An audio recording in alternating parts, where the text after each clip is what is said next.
우리 사랑하는 성도 여러분, 오늘 하루도 정말 수고 많으셨습니다.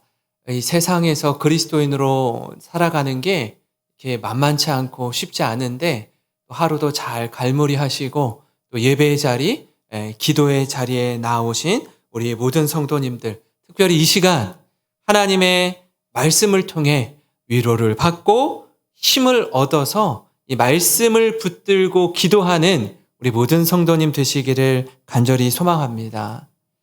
윌리엄 폴라드의 크리스천 경영의 달인이라는 책의 일부를 좀 함께 나누고자 하는데 제가 한번 읽어드리겠습니다. 사람들은 단순한 생계가 아닌 명분을 위해 일한다. 사람들은 일에서 의미를 찾으며 회사의 사명과 직원들의 일에 대한 목적이 일직선을 이룰 때 그 의미를 찾을 수 있다.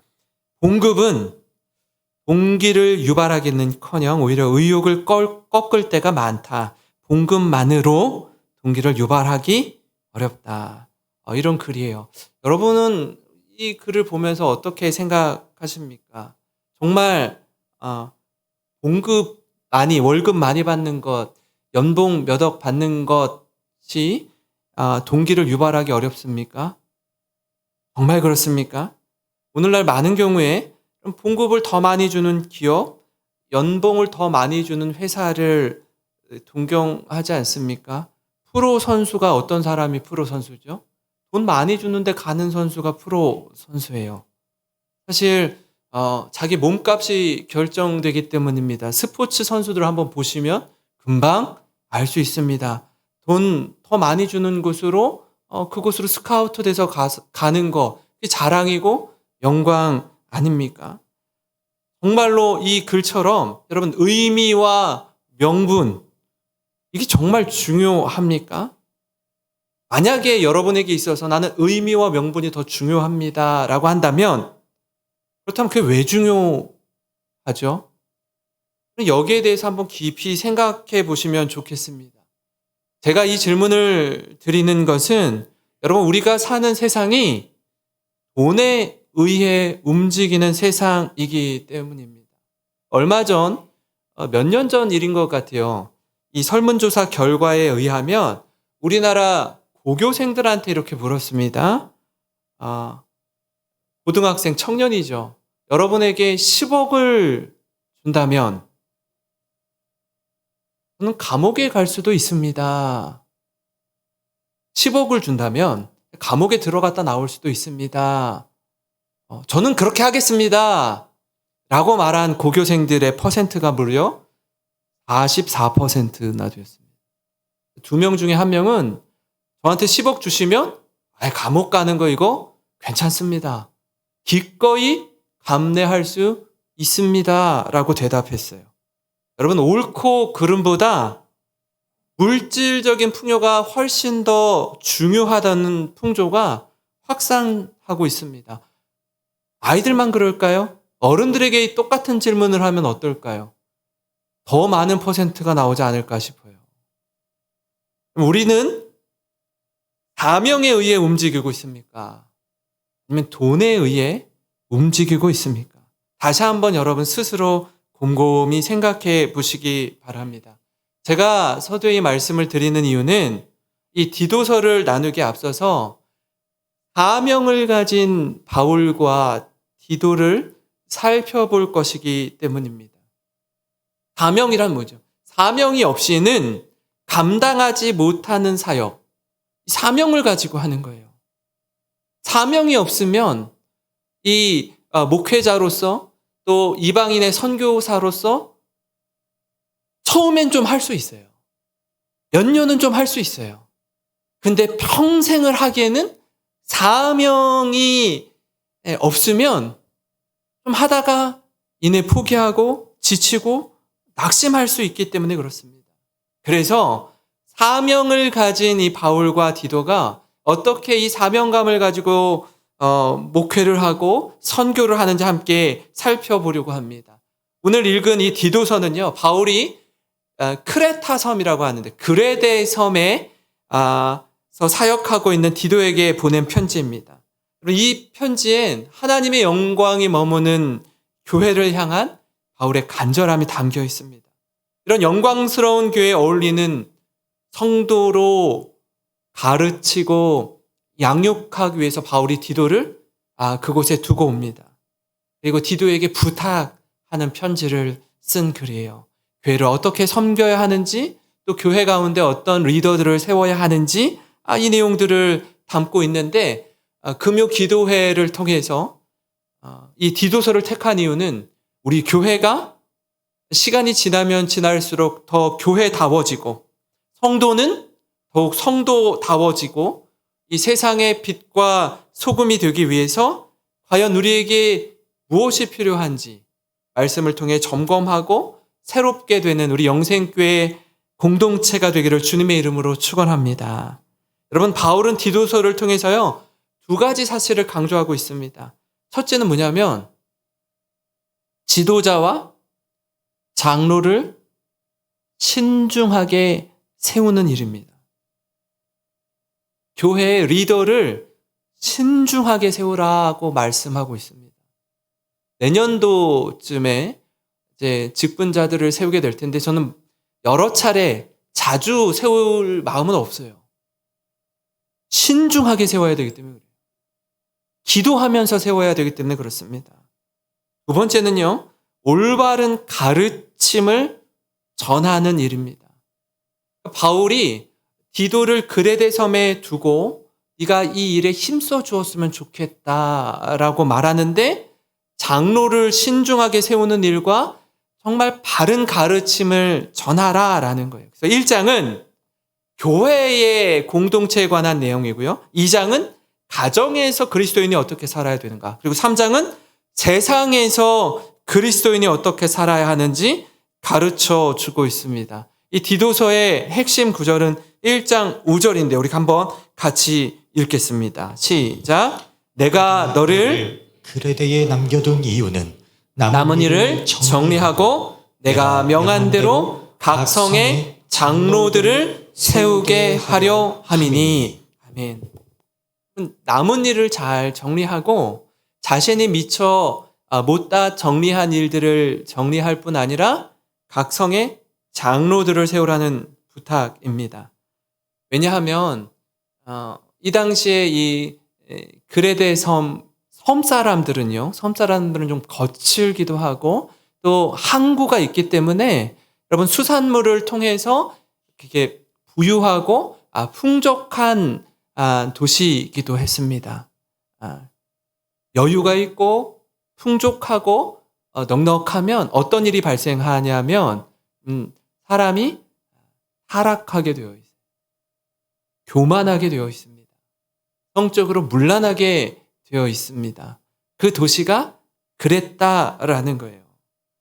그래서 이 그릇된 가르침 가운데 영향을 받은 자들이 있었고 그들을 말씀 안에서 바로잡고 공동체를 바른 가르침 위에 세우라라고 이야기하고 있습니다. 디도서는요, 그냥 비단 디도에게만 쓴 편지가 아닙니다.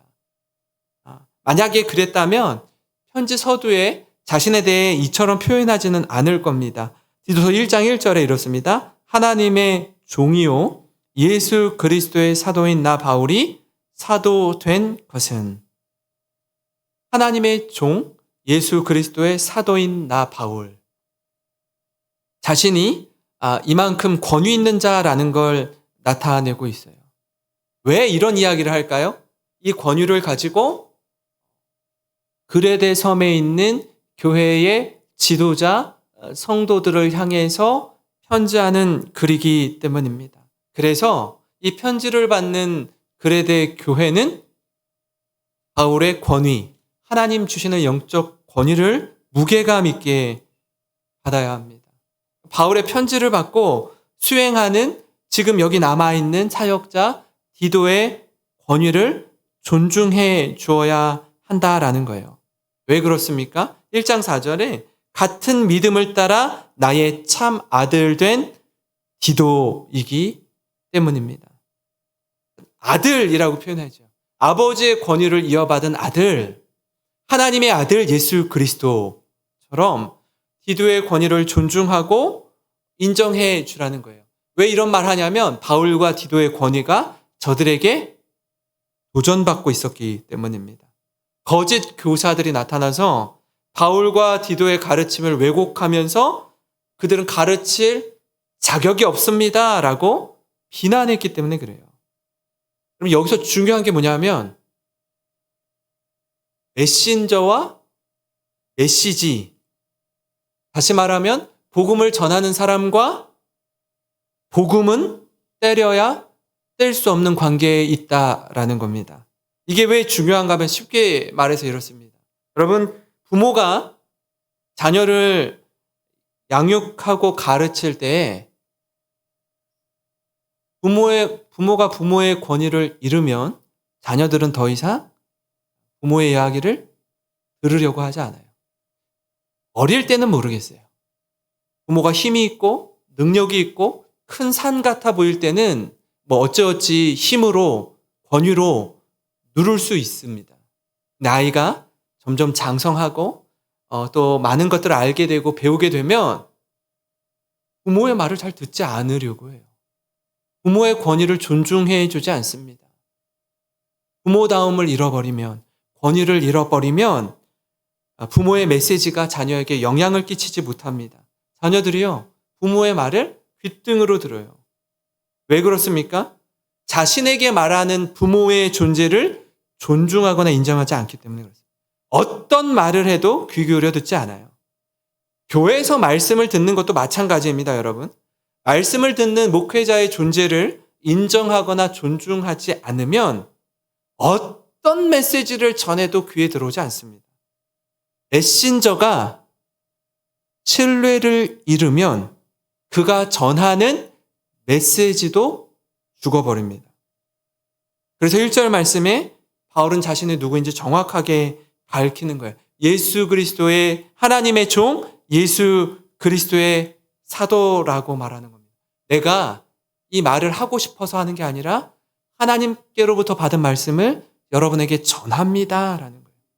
내 마음대로 복음을 전하고 싶은 걸 전하고 내가 하고 싶은 말을 강단에서 하는 게 아니라 하나님께서 주신 말씀, 깨달은 은혜들을 하나님과 예수 그리스도가 세워서 말씀을 전하는 것임을 분명하게 밝히고 있습니다.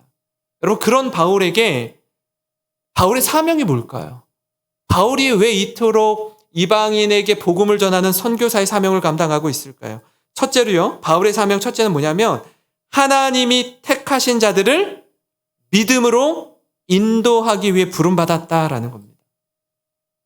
하나님이 택하신 자들을 믿음으로 믿음 가운데 잘 인도하기 위해서. 1장 1절을 다시 보시면 이렇습니다. 하나님의 종이요 예수 그리스도의 사도인 나 바울이 사도된 것은 하나님이 택하신 자들의 믿음과 이렇게 얘기해요. 이 말을 좀 더 쉽게 설명하면 이렇습니다. 믿음 없는 자들에게 믿음을 갖도록 하기 위해라는 뜻도 있고요. 더 나아가서 믿음 있는 자들을 더 장성한 믿음으로 양육하기 위해라는 뜻도 가지고 있습니다. 뭘 기초로요? 복음을 기초로. 복음을 기초로 믿음에 믿음을 더하도록, 믿음이 없는 자는 믿음을 갖도록, 믿음이 있는 자는 더 장성한 믿음의 분량에 이르도록 하기 위해서 자기가 사도로 부르심을 받았다라는 거예요. 바울은요, 하나님이 선택한 자녀에게 복음을 잘 가르쳐서 지금 이 그레데에 있는 거짓 교사들의 가르침에 유혹받거나 넘어지거나 미혹되지 않고 하나님의 말씀 안에서 견고히 서도록 보냄을 받은 사도였습니다. 이게 영적 지도자의 아주 중요한 역할입니다. 그런데 그레데 섬의 지도자들은, 거짓 교사들은 자기 스스로 생각할 때 장차 그리스도가 이 땅에 오시고 메시아가 오시면 그들 스스로 생각할 때 우리가 가장 먼저 구원받을 거야 라고 그런 믿음을 가진 자들이었습니다. 근데 그게 아니라는 사실이 벌써 드러났고 예수님을 받아들이지 않으니까, 예수님을 그리스도로 인정하지 않거든요. 그리고 하나님에 대한 그들의 믿음이 바르지 않은 것을 입증했을 뿐 아니라 혈통적 유대인만 구원받는다. 아브라함의 후손인 우리만 구원받는다라는 것이 깨어졌다라는 걸 깨닫게 되는 거예요.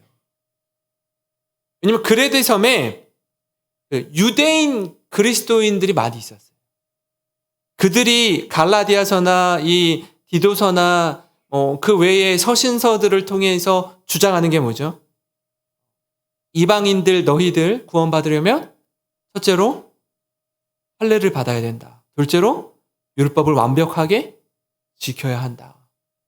이 디도서의 이 서신을 받는 이 그레데 교회 안에도 이런 거짓 교사들이 만연해 있었다라는 거예요. 여러분, 우리가 교회를 생각할 때에 성도들의 모이는 숫자와 교회 외형적인 크기에만 집착하면 그럼 교회는 어느새 금방 교회의 본질과 정체성을 잃어버리게 됩니다. 제가 군산에 와서 여러 목사님들과 교제하면서 이런 충격적인 얘기를 들었습니다. 한 가지 놀랬던 건 뭐냐면 전혀 모르고 있었던 일인데 하나는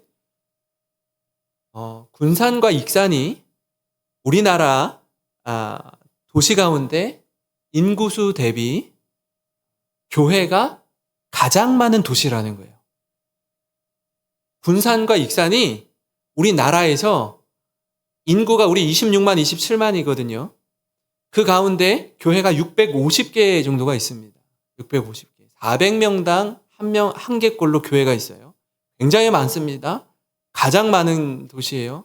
근데 거기 한번 놀랬고요. 그럼 왜 군산과 익산은 전국에서 가장 인구수 대비 교회가 많은 지역이 되었나를 물었더니 충격적인 답을 하시더라고요. 목사님들이 이야기한 거예요. 교회가 부흥하고 성장하고 그래서 교회가 또 다른 교회를 세우고 그래서 교회가 부흥해서 많아진 것이 아니라 교회가 서로 싸우고 다투어서 나누어지고 찢겨지고 또 다른 교회를 또 나가서 세우고 또 세우고 해서 교회가 많아졌대요. 여러분 아셨어요? 다투어져서 많아졌다는 거예요. 그래서 교회의 줄기를 보면 히스토리를 보면 어느 교회에서 나와서 어느 교회가 생겼고 어느 교회에서 다투어서 어느 교회가 생겼고 본질을 잃어버리면 중심을 잃어버리면 교회는 무너져 버립니다. 그 희생은 목회자와 성도들 모두에게 너무나 큰 상처로 남아버리고 맙니다. 사랑하는 성도 여러분, 우리 교회는 무엇보다 믿음 없는 자들에게 믿음을 갖도록 힘쓰는 교회로 쓰임받기를 소망합니다. 여러분, 더 나아가서 믿음 있는 자들을 더 장성한 믿음으로 양육하는 교회로 힘있게 쓰임받기를 주님의 이름으로 축원합니다. 여러분, 그런가 하면 바울의 사명 두 번째는 뭐냐면요. 성도들이 경건함에 속한 진리의 지식을 갖게 하기 위해서 부르심을 받았다라는 거예요. 1장 1절을 다시 한번 보시면 이렇습니다. 하나님의 종이요 예수 그리스도의 사도인 나 바울이 사도된 것은 경건함에 속한 진리의 지식과 진리의 지식을 갖게 된다는 건 뭐냐면 진리를 알게 된다라는 겁니다. 진리가 무엇입니까? 복음입니다. 복음의 핵심은요? 예수 그리스도입니다. 예수 그리스도의 지식을 알게 하는 것. 그냥 머리로만이 아니라 지식으로만이 아니라 체험적으로 인격적으로 관계적으로 아는 진리를 말합니다. 여러분 바울은요. 구원받는 진정한 계시를 진리라고 불렀습니다. 왜냐하면 예수님이 자신이 진리라고 말씀했기 때문에 그래요. 요한복음 14장 6절을 우리 같이 한번 읽어보겠습니다. 시작. 예수께서 이르시되 내가 곧 길이요 진리요 생명이니 나로 말미암지 않고는 아버지께로 올 자가 없느니라. 아멘. 예수님이 뭐라고요? 길이요, 진리요, 생명이다라는 거예요. 예수님이 십자가에 달리기 전에 신문을 받으실 때에 빌라도가 이렇게 묻습니다. 빌라도가 진리가 뭐냐? 그러니까 진리이신 예수님 앞에 서 있는 빌라도가 진리가 도대체 뭐냐? 라고 물어요. 진리를 모르기 때문에 하는 질문이죠. 요한복음 18장 38절에 이렇습니다. 빌라도가 이르되 진리가 무엇이냐 하더라. 이 말을 하고 다시 유대인들에게 나가서 이르되 나는 그에게서 아무 죄도 찾지 못하였노라. 진리를 안다는 건 예수님을 안다라는 것이고요. 복음을 아는 겁니다. 그런데 바울이 그 진리를 경건에 속한 진리라고 해요. 경건에 속한 진리. 뭐냐면 인격적이고 관계적이고 체험적인 진리이기 때문에 그 진리는 우리가 진리를 알면 예수 그리스도를 만나면 우리 인생이, 우리의 말이, 우리의 행실이 인격적으로 변화되게 되어 있다는 거예요. 삶의 놀라운 변화, 열매를 맺게 되어 있다라는 것입니다. 예수님이 그래요. 진리를 알지니 진리가 너희를 자유케 하리라. 믿으십니까? 예수님을 알면 그리스도 안에서 누리는 참된 자유와 기쁨을 누리게 될 줄 믿습니다. 진리 안에 거하는 사람은 진리의 열매를 맺고 빛의 열매를 맺고 성령의 열매를 맺는 거예요. 열매를 주렁주렁 맺혀서 그 열매를 통해 하나님께 영광을 돌리는 것입니다. 영광을 돌리는 거예요. 우리 안에 열매가 있습니까? 하나님을 믿음으로 진리 되신 예수 그리스도를 믿음으로 맺혀지는 삶의 변화의 열매가 있으십니까? 여러분 그걸 보고 세상은 그리스도인이라고 말하는 여러분이 정말 예수님의 제자이군요. 하나님의 자녀이군요. 이걸 깨닫게 된다라는 거예요. 나도 당신처럼 살기 원합니다. 나도 당신처럼 닮기 원합니다. 나도 좀 교회에 데려가 주십시오. 나도 당신이 믿는 예수님 나도 믿고 싶습니다. 이 전도 아닙니까? 어떻게요? 우리의 말과 행실과 삶을 통해서 저 사람이 믿는 하나님이면 나도 믿기를 원합니다. 이게 자연스럽게 나오는 것입니다. 이건요. 진리 안에 뿌리내린 삶을 통해서만 맺혀지는 열매입니다. 바울이 이 믿음과 진리의 지식을 위해 내가 사도가 되었습니다. 라고 얘기해요. 사도가 되었습니다. 이 두 가지, 믿음과 진리는요, 연결되어 있습니다. 믿음은 진리를 아는 지식이 있어야 믿음이 생깁니다. 또한 진리는 믿음이 있어야 진리를 알 수 있습니다. 둘이 연결되어 있는 거예요. 지식이 없는 믿음은요, 맹목적입니다. 믿습니다! 라고 100번, 1000번을 하면요, 그 맹목적인 믿음이에요. 뭘 믿는지도 모르고 그렇게 이야기하는 거예요. 믿음이 없이는 참 진리를 볼 수가 없습니다.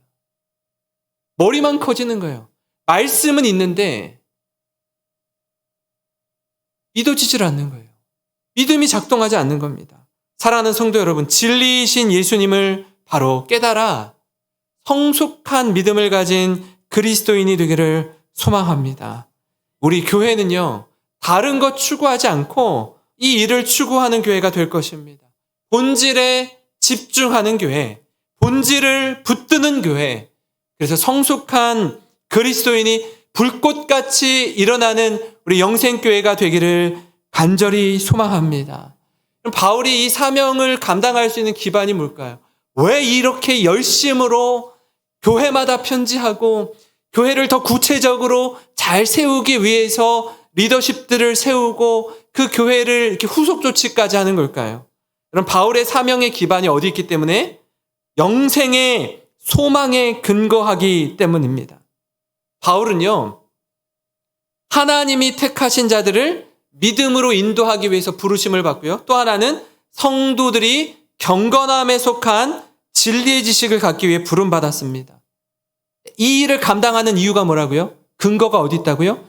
영생의 소망을 갖고 있기 때문에 그래요. 1장 2절을 한번 같이 읽겠습니다. 시작.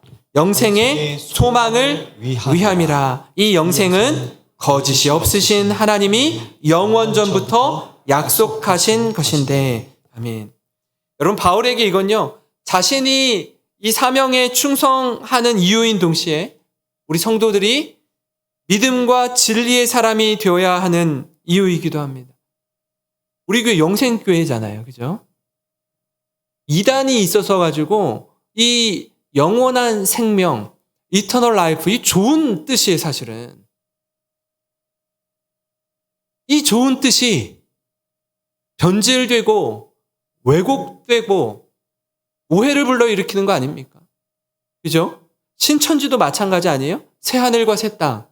요한계시록에 나오는 얼마나 좋은 말씀입니까? 변질되는 거예요. 잘못 적용하기 때문에, 잘못 이해하기 때문에 그런 거 아니에요? 여러분, 우리가 이 땅에서의 삶이 전부라고 한다면 목숨 걸고 인생을 바쳐서 복음을 전할 필요가 없습니다. 그죠?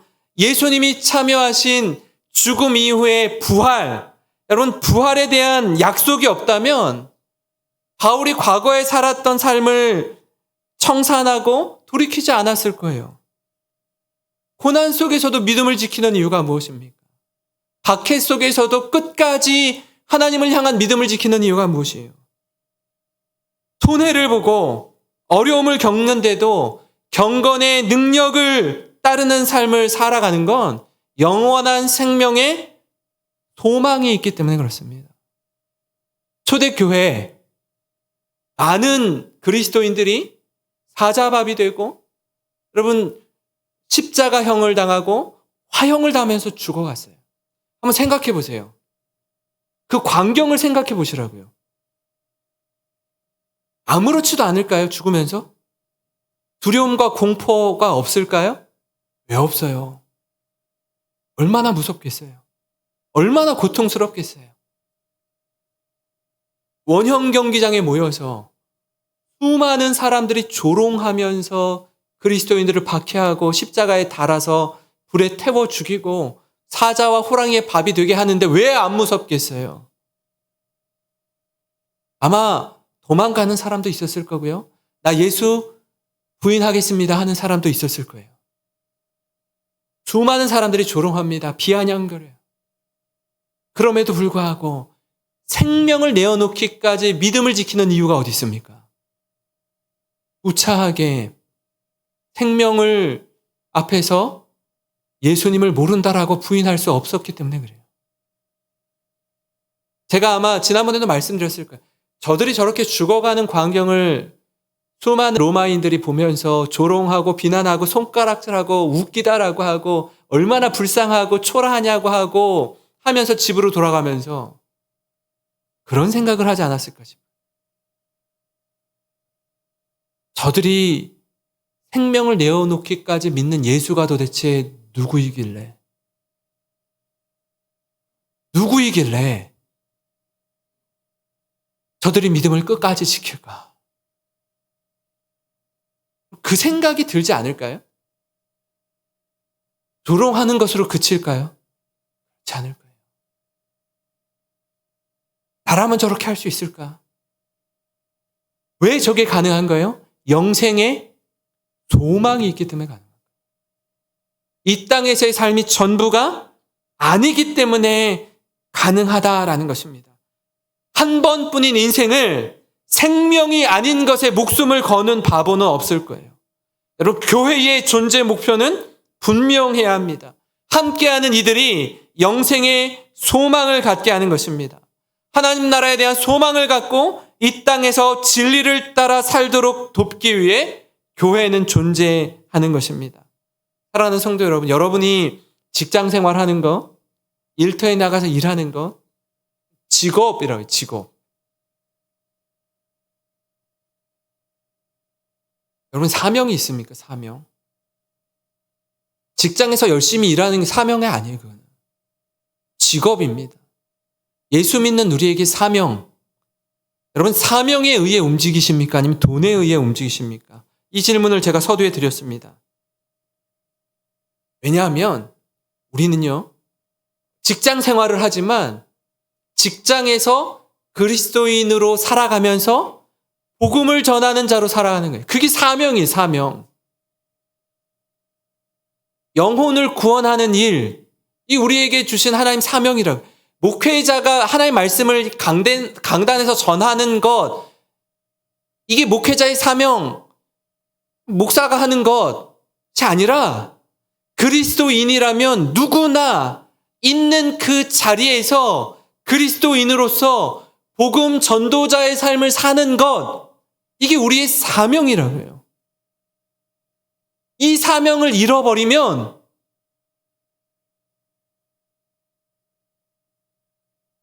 연봉 많이 주는 회사에만 열심히 들어가서 일하는 게 전부인 거예요. 그 이상도 이하도 아닌 겁니다. 한 번뿐인 인생을 어디에다가 의미와 가치를 두고 살아야 하는지 돌아보는 시간이 되기를 바랍니다. 그리고 교회는 교회로서의 정체성과 그 사명을 가지고 영생의 소망을 기초로 하나님이 택하신 사람들을 믿음 안에서 견고히 세우고 믿음이 없는 자들을 믿음이 있도록 세우는 일에 더욱 힘쓸 것입니다.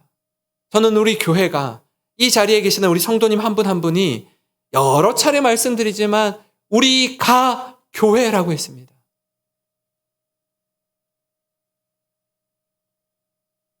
제 처남이 목사인데 처남이 섬기는 교회 이름이 우리는 교회예요. 교회 이름이 뭐라고요? 우리는 교회예요. 교회 이름이 우리는 교회예요. 이 자리에 계신 성도님 한 분 한 분이 교회라고요. 교회. 이 건물이 교회가 아니라 이 예배당이에요. 여기 예배당. 이 자리에 술로 가득 차 있으면 여기 술집이 되는 거예요. 이 자리에 현란한 이 조명과 세상 음악으로 가득 차면 여기는 나이트클럽이 되는 거예요. 그런 유럽의 교회가 그렇게 된 이야기들 많이 들으셨잖아요. 더 이상 교회가 아닌 거예요. 우리가 없으면, 예수 믿는 여러분 한 분 한 분이 이 자리에 없으면 그 사실을 마음 가운데 깊이 간직하시고 믿음의 길을 걸어가는, 힘을 다해 달려가는 영생 교회 공동체가 되기를 주님의 이름으로 축원합니다. 여러분 이 시간 우리 같이 찬양